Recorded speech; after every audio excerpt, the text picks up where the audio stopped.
Bonjour, donc nous sommes partis pour le tutoriel numéro 12. Donc on a vu une partie, enfin une introduction sur les blocs la dernière fois. On a vu comment on pouvait créer et insérer un bloc.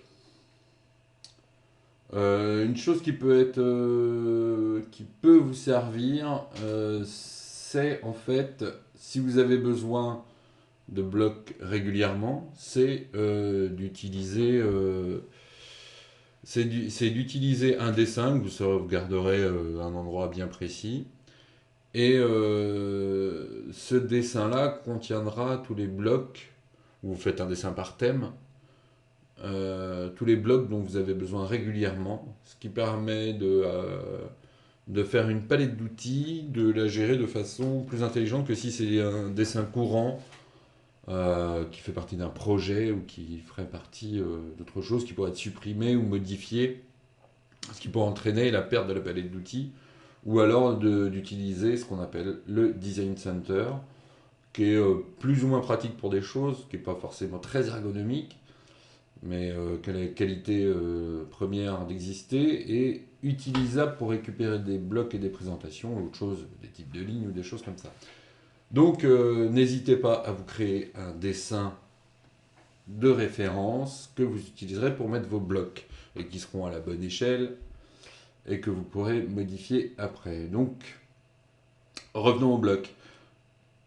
Donc, on va recréer un bloc. Donc,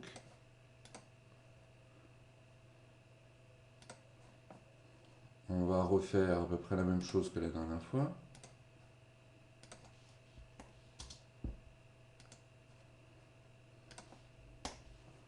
Si j'ai pas besoin de recliquer pour récupérer le fait de faire des lignes, c'est que pour récupérer la dernière commande, dans AutoCAD, il suffit d'appuyer sur la barre d'espace.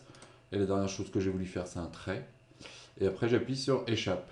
Donc, barre d'espace, je peux faire mon trait, je clique, j'ai toujours mon trait, et j'appuie sur échappe. Ce qui m'évite de cliquer. Et là, pour supprimer, la touche supprime marche aussi. Donc voilà, donc nous, on va créer un bloc. Donc on va le sélectionner, notre rectangle avec la croix. On va l'appeler 45. On va spécifier un point de base. Et on va dire qu'on veut l'ouvrir dans l'éditeur de bloc. Donc, nous voilà dans l'éditeur de bloc. Qu'est-ce qui va nous intéresser maintenant? C'est de lui rajouter du texte. Donc, on va revenir à insertion, pardon, et on va faire définir des attributs. Alors, les attributs, je vous dis, c'est les textes que l'on peut insérer dans un bloc et modifier par la suite. L'étiquette, ça va être son nom à cet attribut. Donc, on peut mettre la taille.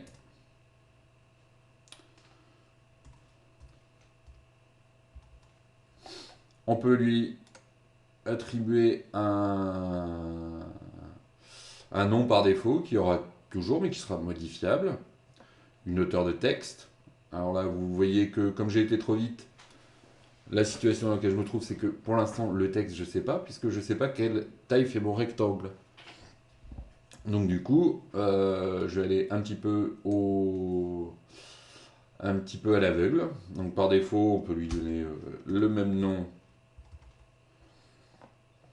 Alors après, vous pourrez voir, on peut avoir des attributs invisibles. Si on veut que le bloc ait un nom ou un attribut qui ne soit pas visible sur le dessin, mais qui soit exploitable, exportable. Si on veut que ça soit tout le temps, si on veut prédéfinir, si on veut que ça soit un texte multiligne. Moi, je n'utilise pas beaucoup le texte multiligne pour les attributs, parce que dans le changement de texte, je trouve ça très, très lourd à gérer, parce qu'à chaque fois, il faut qu'il ouvre l'éditeur de texte. Alors qu'un attribut tout simple va beaucoup plus vite. Donc si j'avais 3 lignes de taille à mettre, eh ben, je ferais 3 attributs avec taille 1, taille 2, taille 3. Je trouve ça plus rapide. Donc on fait OK. Vous voyez que bon, la taille, c'est pas extraordinaire, mais bon, c'est pas très grave. Vous voyez d'ailleurs que quand je passe mon curseur sur le texte, on a le petit signe pour nous prévenir que c'est annotatif. Et ça, c'est aussi assez important, l'annotatif. Mais il faut bien se rendre compte que c'est assez compliqué à gérer. Donc, pour un débutant, bien sûr. Donc voilà, donc maintenant, on va sauvegarder notre bloc, enregistrer les modifications dans le bloc 45, on dit oui. On va supprimer et on va insérer un autre bloc, donc il propose que celui-là de toute façon. Tac. Donc, on a cliqué et pourtant le bloc ne s'affiche pas. En fait, vous allez voir que la taille du bloc, la fameuse taille du bloc qu'on avait décidé d'insérer est en bas. Dans la ligne de commande, il y a un invité, c'est-à-dire que il va nous demander la taille. Donc, on va lui dire que la taille c'est 100. Et on clique sur OK. Alors vous allez voir que effectivement, il est écrit tout petit. Il est là. Et c'est 100. Si on veut le changer, on peut très bien cliquer dessus. Et vous voyez qu'on a une fenêtre qui arrive. C'est marqué 100. On peut mettre 200, ça va changer. On peut changer la hauteur. Si on met 1, vous allez voir que déjà, et il est vraiment relié au bloc.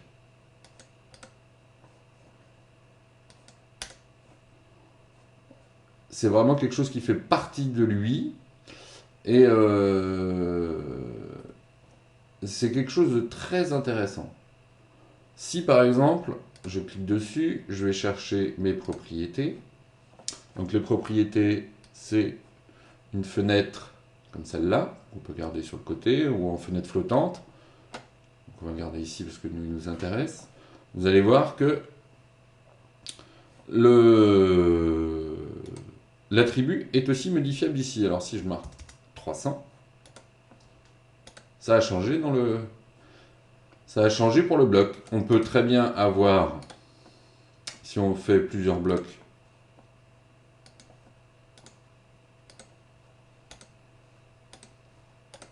voilà, avoir des attributs différents. Si je marque 100,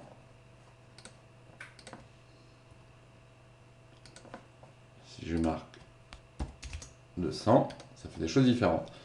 Mais si par exemple, je sélectionne tout le monde, c'est marqué que la taille, le texte de l'attribut est varié, et moi je veux que tout soit à 5000, tout sera à 5000. À vous de voir à quoi ça peut vous servir, mais moi je trouve ça très intéressant, je m'en sers quand même beaucoup pour mon métier, pour pouvoir compter, pour pouvoir... ça peut très bien être un texte, c'est-à-dire que marquer que celui-là c'est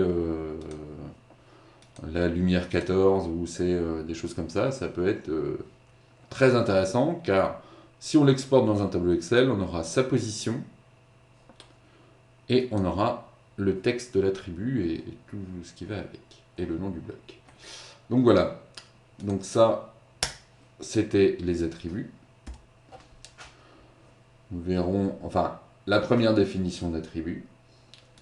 Nous verrons la prochaine fois qu'il est possible de faire encore d'autres choses, soit avec les attributs, soit avec